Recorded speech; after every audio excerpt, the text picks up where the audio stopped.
We provide you the platform to turn your dreams into reality. Give wings to your aspirations with KR Mangalam University. Rajasthan से रहने वाली हूँ। Glamorous face of India मैं beauty international beauty रही हूँ और उसके बाद उससे पहले मैं स्टेट बैंक में ब्रांच मैनेजर भी रही हूँ। 4 साल में ब्रांच मैनेजर रही हूँ। मैंने रिजाइन कर दिया बैंक से, मेरे हेल्थ इशू थे। हम लोग अभी सर 13 अप्रैल को जम्मू कश्मीर गए थे। हम लोगों ने 10 दिन का ट्रिप बनाया था जम्मू कश्मीर का।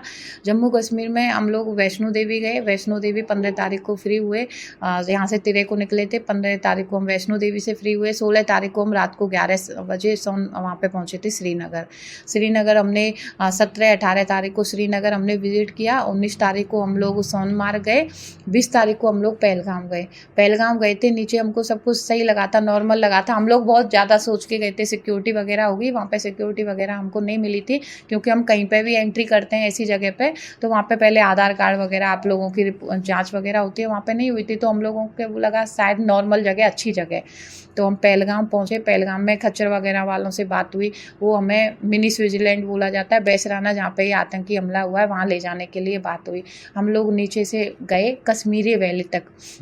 बीच में एक रास्ता पड़ता है कश्मीरी वैली, बैसराना से 500 मीटर पहले हम वहाँ तक गए। तो वहाँ पे हम लोगों की बात हुई। एक आदमी था, उसकी सेविंग थी, जो अभी स्क्रैच जिसका जारी हुआ है उसको हम पहचान रहे हैं, और एक लड़का, वो दोनों बीच में हमको मिले। हम लोगों को लगा वो खच्चर वाले हैं। तो वो हमने उनसे पूछा क्या ना, हमसे वो पूछता है आपका नाम क्या है। मैंने कहा मेरा नाम एकता है। बहुत नॉर्मल तरीके से बात कर रहा था। मैंने कहा मेरा नाम एकता है। बोला कहाँ से आई हो? मैंने कहा हम राजस्थान से आए, मैं राजस्थान से हूँ। और फिर बोले आप अजमेर गई हो कभी? मैंने कहा नहीं, मैं अजमेर नहीं गई हूँ।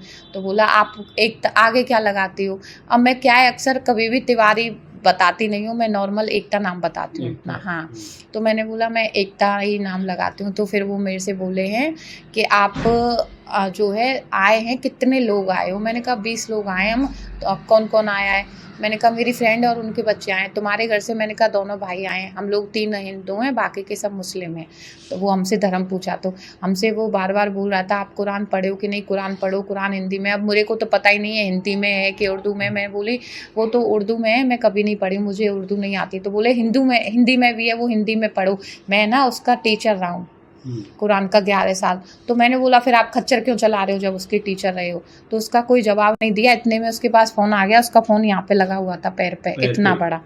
हाँ, वो फ़ोन से बात करता है, फ़ोन लिया है ऐसे, फ़ोन से बात करता है, हेलो मैं, हाँ 20 लोगों का ग्रुप आ रहा है ऐसे करके। तो फिर मेरे वहीं से माइंड मेरा थोड़ा सा, मैंने कहा मेरे को ऊपर नहीं जाना, मेरे को मिनी स्विट्जरलैंड नहीं घूमना। मैंने कहा मेरे को वापस जाना है, सब लोगों से इनसे बोला। तो फिर वो बात ही कर रहा है, बोलता है 35 वो ब्रेक फेल नहीं हो पाया, वो प्लान बी 35 बंदूकें मैं भिजवा दिया हूँ घाटी, और बॉक्स पूरा भेज दिया हूँ ऐसे करके। तो और ज़्यादा डाउट हुआ हम लोगों को। तो मैं अपने पति से इशारों से कि उसकी फ़ोटो लेने के लिए कि ऐसे स्क्रीनशॉट ले लीजिए। वो वीडियो बनाए, वीडियो में उसका स्क्रीनशॉट लिया। मेरे फ़ोन में वीडियो बनाते हैं स्क्रीनशॉट आ जाता है, तो उसका फ़ोटो ले लिया था हम लोगों ने ऐसे। फ़ोटो है हमारे पास, ये फ़ोटो जी मेरे पास फ़ोटो है, मैं आपको ये दिखा देती हूँ अभी। मैं हाँ, जो लिया है उसको दिखाया। जी अभी मैं दिखाती हूँ आप लोगों से। ये फ़ोटो हम लोगों ने लिया है, ये वाला। यही हमसे कुरान की बात कर रहा था, यही हमसे बार बार कुरान की बात कर रहा था। यही मेरे से ये बोला था कि आप अमरनाथ कभी आइए, हम आपको बिना उसके रजिस्ट्रेशन के ले जाएंगे। मुझे बिना रजिस्ट्रेशन के मैं क्यों जाऊंगी अमरनाथ? और यही मेरे से ये बोला था कि आप कितने लोग हैं आपके साथ, हिंदू हैं कि मुस्लिम हैं? तो मैंने झूठ बोला था कि मेरे साथ जितने भी लोग आए वो मुस्लिम आए, क्योंकि मेरे को इसके इरादे सही नहीं लग रहे थे। फ़ोन इसने ही निकाला? फ़ोन इसने यहाँ पे रखा हुआ था, यहाँ पे इसने फ़ोन निकाला। यही बंदूकों की बात किया था, 35 बंदूक। हाँ, अच्छा। और यही 35 बंदूकों की बात किया था। यही हमसे कुरान के लिए बोला था कि मैं कुरान का टीचर रहा हूँ। और ये बताएं कि मेरे भाई को लेके भी वहाँ पे हम लोगों के साथ मैम एक बात ये बताइए, आपको आपके भाई को लेकर कोई बात हुई थी क्या? जी सर, हमारे भाइयों को लेके हम लोगों को, मेरे को यहाँ पे मेरे ब्रेस्ट पे ऐसे करके वो मारा गया, वो, और मेरे भाइयों को रुद्राक्ष पहना हुआ था मेरा भाई। तो बोले कि रुद्राक्ष क्यों पहनते हो? मेरा भाई बोला मुझे उससे एनर्जी मिलती है इसलिए मैं रुद्राक्ष पहनता हूँ। तो इससे बोले तुमसे कुछ बात करनी है, उधर आओ नदी के पास। मेरा भाई बोला कि मैं नदी के पास नहीं आऊँगा। जो स्क्रैच जारी हुआ है जिसमें जो सबसे कम एज का लड़का है वही मेरे भाई को लेके जा रहा था। मैं उनको पहचान रही हूँ, 2 लोगों को उनमें से। और अगर हम लोगों के साथ, हम लोगों की ऐसे कॉलर पकड़ के खींचा जा रहा था, लेकिन वहाँ पे कोई भी सिक्योरिटी नहीं थी, कोई भी पुलिस मैन नहीं था, कोई भी आर्मी मैन नहीं था। अगर हम लोगों को कुछ हो जाता तो उसके जिम्मेदार सिर्फ सिक्योरिटी नहीं थी, ये है। और वहाँ पे बहुत बदतमीजी हमारे साथ हुई भी, हमारे पास उसके वीडियो भी है।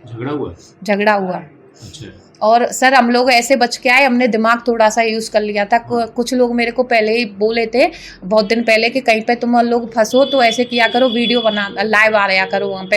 तो मेरे पास वही मेरे को चीज़ें याद आ गई थी। मैंने कहा सिम तो काम कर नहीं रही थी, वो हम ही जान रहे हैं सिम काम नहीं कर रही है, उनको थोड़ी पता था सिम काम कर रही है कि नहीं। तो मैंने वहाँ पे बोला कि लाइव आओ, इनकी असलियत दिखाओ, ये हमारे साथ क्या कर रहे हैं, मारपीट कर रहे हैं हम लोगों के साथ। तो मेरा छोटा वाला भाई जो है थोड़ा फ़ोन निकाला, वीडियो बनाया, उनको लगा हम लाइव आए, तो वो लोग जल्दी से वहाँ से दोनों निकले।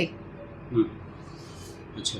अभी आप बता रहे थे ये जो ओम क्या लिखा है? मेरे ओम से वो पहचान लिए थे, इसीलिए मैं अपना मुस्लिम नहीं बता पाई थी, क्योंकि मेरे ये ओम लिखा हुआ है और मैं बताती भी नहीं, क्योंकि मैं हिंदू हूँ और मेरे को उस पर बहुत प्राउड है। हम तेरे को यहाँ से गए थे, फिर तेरे को हमने वहाँ पे जम्मू कश्मीर वगैरह घूमा, फिर जम्मू कश्मीर घूम के श्रीनगर वगैरह घूमा, फिर हम 20 को पालीग्राम पहुँच गए थे। पालीग्राम में हम जैसे पहुँचे वहाँ पे, तो हमको मिनी स्विट्ज़रलैंड के नाम से एक जगह थी, वहाँ पे हमको घूमना था, जो वहाँ पे अभी अटैक हुआ है। मिनी स्विट्ज़रलैंड के लिए हम लोग जैसे निकलते तो एक लड़का पूछता है मेरे से, जो जिसकी स्केच बनाई गई है, जो 19-20 साल का लड़का था, उसकी स्केच बनाई गई है, वो मेरे से पूछता है ये क्या है?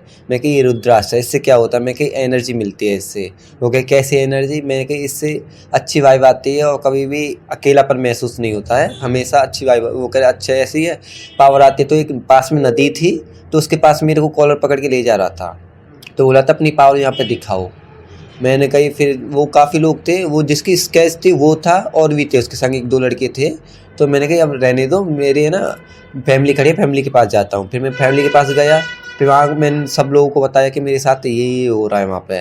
फिर वो जितने हमारी फैमिली ने समझा कि उनको लगा कि यहाँ सही नहीं है तो निकलना ही अच्छा है, तो हम लोग निकले वहाँ से। फिर हम लोग ऊपर की तरफ ऊपर चढ़े, तो वहाँ से 6 से 7 किलोमीटर हम चले। फिर 450 मीटर थोड़ा रह गया था वो मिनी स्विट्ज़रलैंड जहाँ पे अटैक हुआ था। फिर वहाँ से हम वापस आ गए थे। वो लोग हमको वापस भी नहीं लेकर आ रहे थे, वो बोले थे चलो आप लोग ऊपर ही चलो, ऊपर ही चलो। हमने ज़बरदस्ती हमको नीचे आना पड़ा, पर वो लेकर भी नहीं आ रहे थे हमको। बदतमीजी से बात की हमसे और गाली गलौज दे रहे थे। क्या इसकी सूचना कोई स्थानीय स्तर पर? वहाँ पे कोई भी फोर्स नहीं थी, किसी से सूचना किसके करते, वहाँ पे कोई भी इनेबल नहीं था कि हम पुलिस वालों को बोलें। पुलिस में एक भी फोर्स नहीं थी, वहाँ पे कुछ भी सुरक्षा नहीं थी, ना हमारी चेक वगैरह कुछ भी नहीं हो रहा था। वहाँ पे आधार कार्ड वगैरह चेक होता, कुछ भी नहीं हो रहा है। बम लेके जा सकते थे वहाँ पे कोई भी इंसान कुछ भी लेके जा सकता है। जब एक हॉर्स वाले के पास 4-5 गन थी, उसके पास चाकू वगैरह थे, सब कुछ था उसके पास, तो वो तो आप सोच सकते हो कि वहाँ सब कुछ नॉर्मल था।